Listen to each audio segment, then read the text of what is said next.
Hey, what's up, y'all? It's your girl, Dee Parker, and I'm sitting here with Chef Sizzle. What's going on, Chef? Hey, how you doing, Dee? I'm doing good. So today we're going to give you a different spin on an age-old holiday tradition.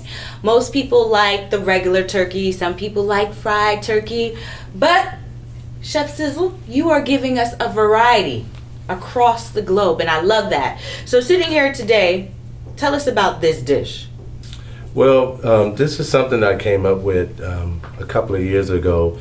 As a chef and an artist, we have a technique that we use, French technique. It's like galantines and terrines, meaning that you take like something like a turkey, duck, any kind of fowl, and you kind of like, stuff it with its own juices and its own fats. Okay. And so basically for holidays, you always have the traditional turkey. I just wanted to do something different for many cultures, and so this is one that's called a Asian Queen. Okay. And it's basically a teriyaki and sesame crusted organic turkey, where I stuff a vegetable sushi roll inside. Stuffed child too. And it's it's very flavorful, and it's kind of like cold turkey. Right. It's like sushi is cold, it's Right. not hot, but it could be served either hot or cold. And instead of having a traditional stuffing, you have garnishes that you would normally have with Asian food, which is scallions and peppers. Is this lo mein? Yes, it's lo mein. These are lo mein noodles with little sesame and shrimp, soy shrimp. Okay. Very simple, but very, very nice. And you said you take a turkey breast. Yeah. You take the breast of the turkey and then you stuff it with the sushi. Yes, with the sushi, and then parts of the dark meat from the breast itself. I take it and I make a force meat. Okay.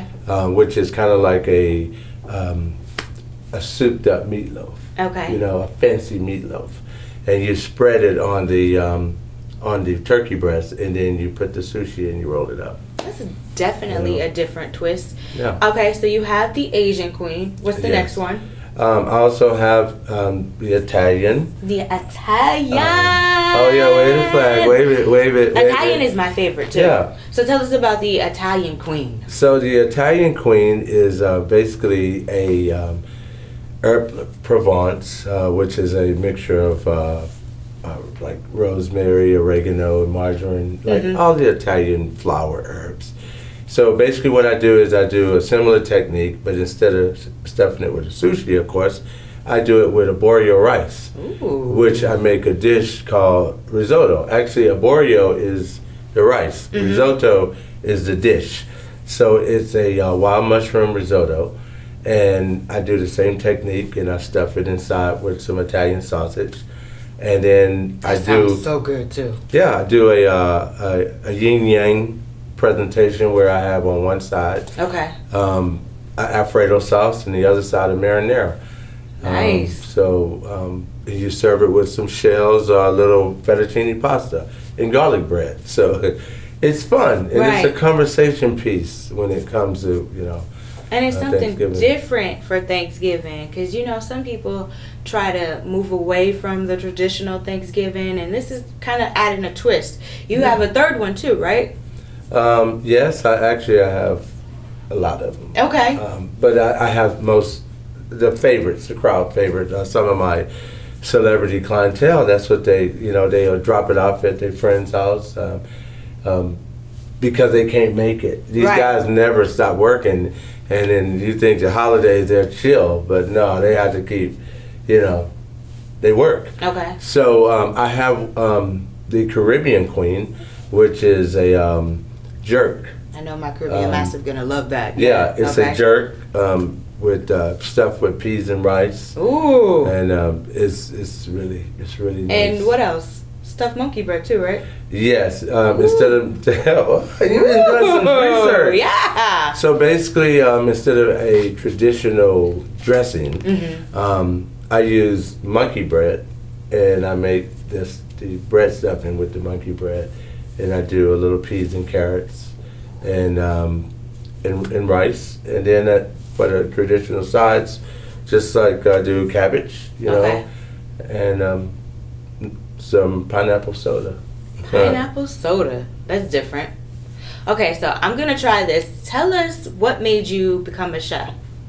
The reason I got into cooking, and I love the way you just picked that up. That's how you eat it, like that, That's good too. So basically, I was 5 years old, and the book Stone Soup. I had a teacher read it to the class, and the story was basically about two soldiers that went into a village. That the village was fighting amongst each other, and they had all of these different resources, but they was holding on to them, kind of like an economic development. Right. So the soldiers, one of them had an idea to persuade the people in the village to come out because they locked themselves up. They thought the soldiers was going to rob them or, burn the village down or whatever. They just wanted to go home. They had been fighting the war for like 3 years. The only one that was left at the village was the old men and the kids and the women. So you got two young soldiers, 22, 25, with 60 women in this village and kids. So they can get in trouble. But instead, one positive one, he had an idea to bring everyone together. And they came out, and he said, I have a magical soup that I can show you, but I need a carrot. I need a pot. So everyone had something to give. So the name Stone came up because there was one gentleman came up. He said, all I have is a stone. And the soldier said, we can use it. What we'll do is we'll heat that stone up and we'll put it in the soup and it'll stay hot. So it just shows that, and I tell this to students all the time, that they can do anything if they put their mind to it. And also, not to sound too cliche, you can be used. I mean, everyone has a gift. Some people take longer to find it, And mine, it took me a long time. I just knew this is what I wanted to do. But later on, 30 years later, I found out it was a gift. Yeah, so and then here I am, talking to you. Now this is really juicy. Yeah, and the reason it's juicy because like I told you before, I put the fat back into it. So, it's kind of like is putting that something a mystery. missing? Like most people don't do that? Well, no, it's just most people are not professional chefs. So it's not that anything's missing, you know what I mean? It's just a technique. Some people are just good. Okay. At what they do. Now, do you use your own like teriyaki sauce? Do you have a certain one you use? No, it's like if my specialty is basically I like to create things, but I don't like to reinvent things. Okay. I don't like to, in teriyaki, a base, I can't create that, you know. Chinese and Japanese food, Asian food, I love. So I just learn as much as I can and put my spin on it. Not everything that I make is just like from scratch. I do cheat a little bit, but I try not to. Most chefs would not admit that. I'm glad that you admit that you cheat a little bit. Well, the thing about it is, I'm a businessman first before I'm a chef. I know numbers and I build. Right. Some chefs, they just in the kitchen screaming and yelling like a character. Okay. They stop producing and start performing. But, as you know, I like to do a lot of things, I'm an artist. I see. So you have a book that's getting ready to come out. Oh, Talk to us a little bit about the book. Yes. The Chef Game. The Chef Game is the do's and don'ts while cooking for international superstars.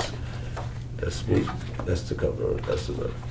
So basically, I started writing this book 3 years ago. And the reason I started writing it because I just felt there was a need for me. I was going into another direction. Not for as like I'm gonna always be around food, but it was just that I worked for a lot of high-profile international superstars, And name drop. No, I don't want to name drop because that's why the book is the chef game. Okay. Because the whole game, and everybody loves to play games. In that book. Is in this book. Okay. So that's why it's a chessboard, and I'm controlling it. Nice. So basically, what I do is I talk about. I have over 100 pictures of superstars in the book. Okay. So I talk about maybe 4 or 5 huge ones, like the top 10 superstars in the world. Mm-hmm. And I never mention their name, but you as a reader, from the personality and from the experience, you know who they are. Mm-hmm. And basically the book is a conviction of me. That's why it's the do's and don'ts, because it's how I messed up and what I learned from them. And about maybe 3 years ago, right before I started writing the book, I was going to give up cooking. Really? I was frustrated because I had been waiting on, the industry to catch up. Right. So I was getting frustrated because I felt like they wasn't going to catch up. But I kind of feel like what you're doing is creating your own lane. Yes, that's true. But sometimes the highway doesn't open up until it's built on the other side. Gotcha. So you can create. Yeah, I always had my own lane, but you can be driving, and the lane runs out. What do you do? Mm-hmm. And that's kind of like what I did, and I got frustrated. But what happened is people don't realize it's one thing to be an African American chef, but it's another to be a part of an industry that the model has only chefs they only start looking at it as a profession in the late 70s. What? Really? Yeah, they looked at us as a domesticated blue collar. Wow, I never knew that. Yeah, so you have to be cooking basically until you're 70 years old in order to be considered a professional chef. Yeah, it's levels. I mean, you can go and get the certifications that you can get, mm-hmm. but then a lot of the certifications that they have is, they're like. Who taught you how to cook? People that worked in the kitchen, that's been working in the kitchen for 20 and 30 years. Okay. That's why I love home cooks and novelty cooks so much. I'm surprised because you look like Wesley Snipes. No lie, I'm just saying. You do. I'm pretty sure you get that a lot. More would be like, no, it's a haircut. Oh, okay. It's a haircut. Okay, so when does the book drop? The book will drop in exactly 1 week from today. Good stuff. Yeah, 1 week. So it'll be under the Christmas tree. And if they wanted to order these birds, how do they go about that? If you want to order the birds for Christmas, you DM me. Okay. What's your Instagram? At Said Sizzle. Okay. At Said Sizzle. That's me right there. And just DM me, and I'll send you all the information you need to know. I only do between 20 to 50 because it's like a Rolls Royce, like a Bentley, Right. They only produce because they custom made. Right. So, and they're a conversation piece. Right. Definitely a conversation piece. I'm going to go back to eating this sushi, y'all. Thank y'all for checking out this video.